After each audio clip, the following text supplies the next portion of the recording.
Halo teman-teman, assalamualaikum warahmatullahi wabarakatuh. Kita berjumpa lagi tentunya di channel MSD. Dan kali ini saya akan seperti biasa teman-teman berbagi pengalaman kepada teman-teman mengenai usaha peternakan puyuh.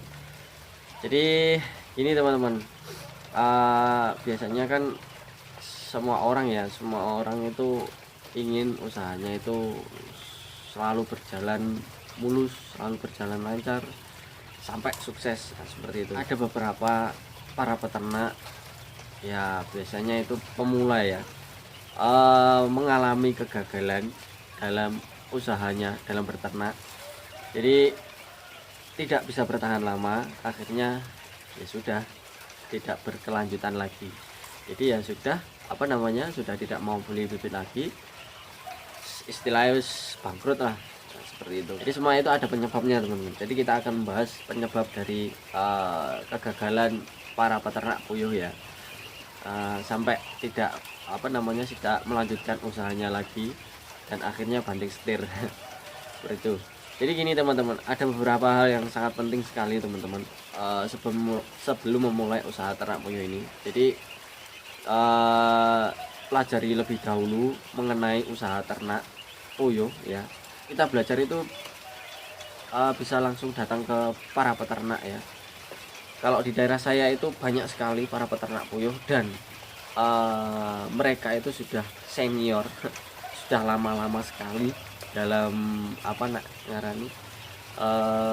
menggeluti dunia peternakan, khususnya di bidang perpuyuhan itu sudah lama, dan kita bisa ambil pelajaran dari mereka, cara merawatnya itu seperti apa, terus misalkan nanti kalau terkena penyakit, cara pengobatannya itu pakai obat apa, dan seperti itu.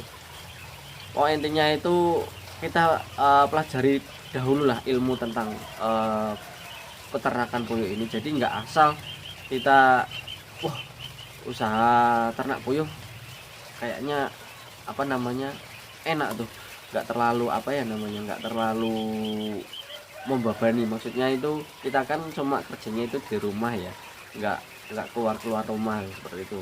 Terus ada lagi orang cuma itu kan biasanya ada yang teriming-iming. Nah, seperti teriming-iming dengan teman atau tetangga kerabat. Nah, akhirnya belum eh, terlalu banyak pengetahuan tentang dunia peternakan puyuh, akhirnya langsung terjun ke dunia puyuh seperti itu. Jadi kita nggak usah terburu-buru lah, jadi kita pahami dulu, kita pelajari dulu tentang peternakan puyuh ini. Terus yang selanjutnya, biasanya kita kan kalau mau usaha ternak puyuh itu kita harus punya modal dulu ya. Nah, seberapa besar modal kita itu akan menentukan populasi burung puyuh kita. Nah, seperti itu. Jadi kalau kita punya uang 5 juta katakan seperti itu ya, kita bisa usaha ternak puyuh, memulai usaha ternak puyuh itu sudah bisa. Biasanya kalau orang yang sangat menginginkan usahanya langsung banyak, populasi banyak, biasanya itu modal itu pinjam dari bank.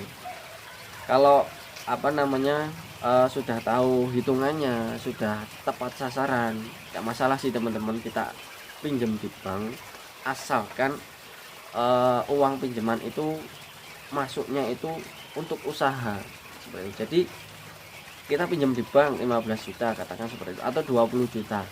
Jadi 20 juta itu harus masuk ke usaha kita, jangan 20 juta itu nanti yang 15 juta ke usaha, terus 5 juta lagi untuk kehidupan sehari-hari. Nah, jangan teman-teman, itu akan menyusahkan kita. Jadi kalau emang teman-teman modalnya dari bank, teman-teman harus uang itu harus langsung khusus untuk usaha teman-teman. Jadi nggak harus jangan untuk yang lainnya lah, seperti itu. Jadi ya harus untuk usaha teman-teman, seperti itu.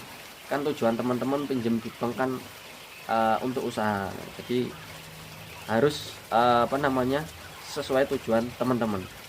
Terus yang selanjutnya, kalau teman-teman sudah pinjam di bank, teman-teman jangan mengandalkan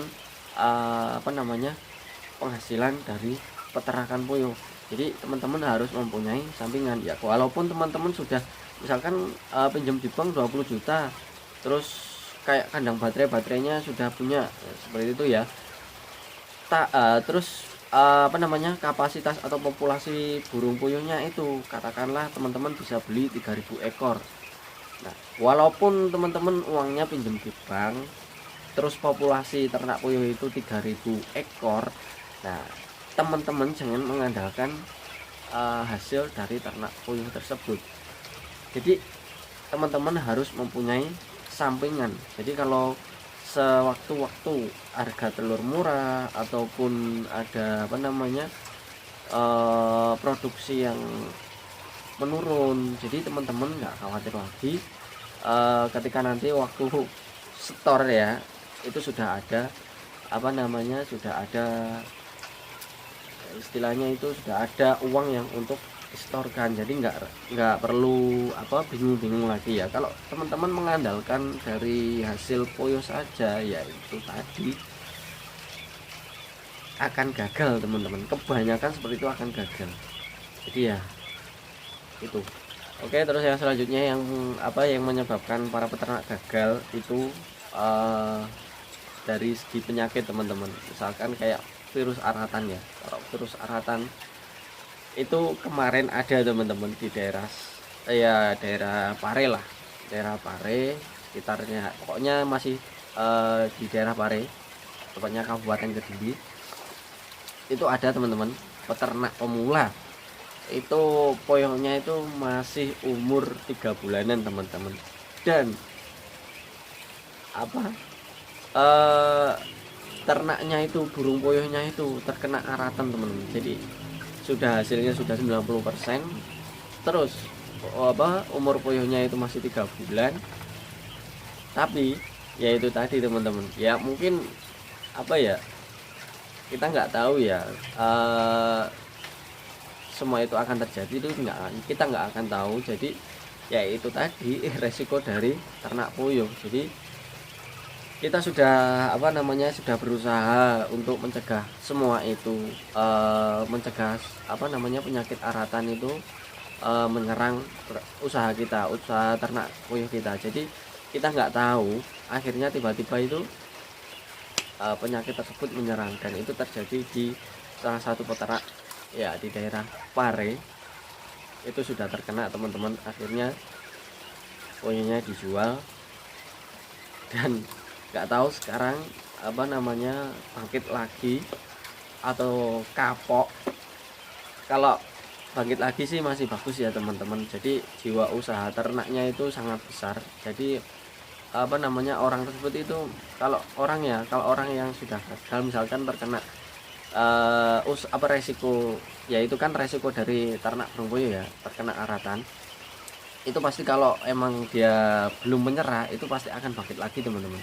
Kalau emang dia serius dalam usaha peternakan puyuh, dia itu akan bangkit lagi. Tapi kalau orang yang sudah terkena resiko tersebut, pasti mereka itu sudah apa tidak mau mengulangi usaha tersebut, karena ya itu tadi teman-teman. Apalagi kalau sudah apa, kalau masih usia puyuhnya itu masih muda langsung kena aratan, wah itu ya sangat apa ya, sangat menyakitkan sekali teman-teman. Terus ada lagi teman-teman penyebabnya, yaitu biasanya itu para peternak khususnya pemula juga ini, mereka itu apa ya, terburu-buru untuk memulai usaha ternak puyuh. Jadi mereka itu dengar dari kerabat, teman atau tetangga bahwasanya penghasilan ternak puyuh itu segini bisa dibuat sampingan ya, dan lain sebagainya seperti itu, dan akhirnya mereka itu tergiur tanpa berpikir panjang,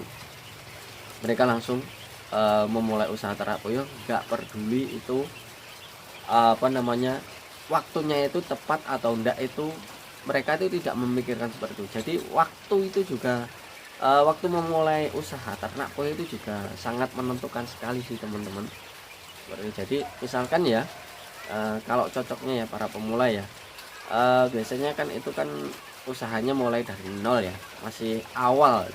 Jadi kita itu lihat dulu waktunya teman-teman. Misalkan kita mau ternak populasi katakanlah 2000 ekor atau 3000 ekor seperti itu, atau mungkin 1000 ekor juga bisa.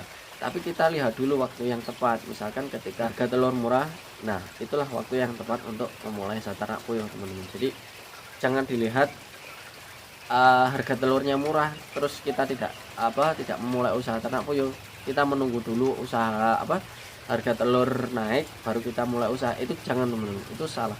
Karena sesuai pengalaman ya teman-teman, kalau harga telur mahal, pastinya harga bibit juga mahal teman-teman. Dan akhirnya teman-teman kan itu kan kalau burung puyuh yang siap telur kan itu harus menunggu 10 hari ya, 10 hari itu sudah baru mulai keluar telurnya. Tapi kalau kita menunggu puncak produksinya itu dari umur 30 hari ya, paling enggak itu kita nunggu 1 bulan lagi atau 1,5 bulan lah, maksimal itu 1,5 bulan itu baru bisa puncak produksi teman-teman.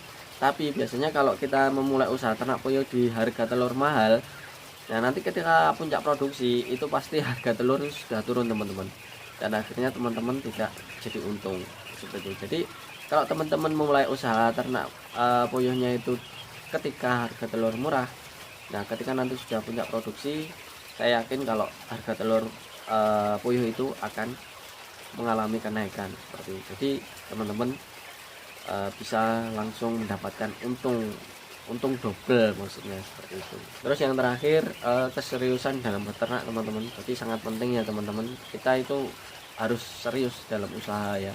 Ya walaupun sampingan tapi itu harus diseriusi teman-teman. Kalau emang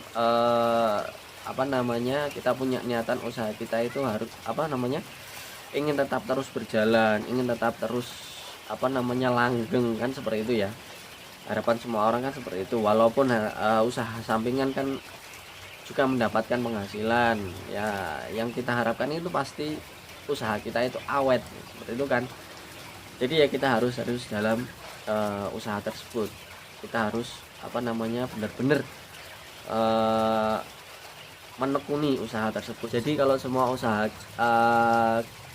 diseriusi, ditekuni, pasti akan membuahkan hasil teman-teman, dan itu akan bertahan sampai seterusnya seperti itu teman-teman, akan langgeng itu loh teman-teman. Beda kalau kita itu ngarani nggak serius dalam menekuni usaha itu ya, jangan ngarep usaha kita itu akan langgeng seperti itu teman-teman. Jadi kita kembalikan kepada orangnya juga sih teman-teman, kepada pelaku usahanya.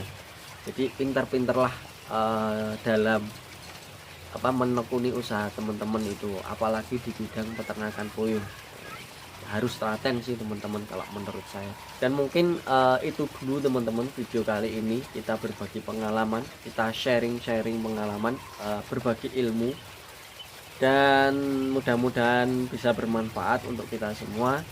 Sekian dulu dari channel MST, kita berjumpa lagi di video berikutnya. Assalamualaikum warahmatullahi wabarakatuh.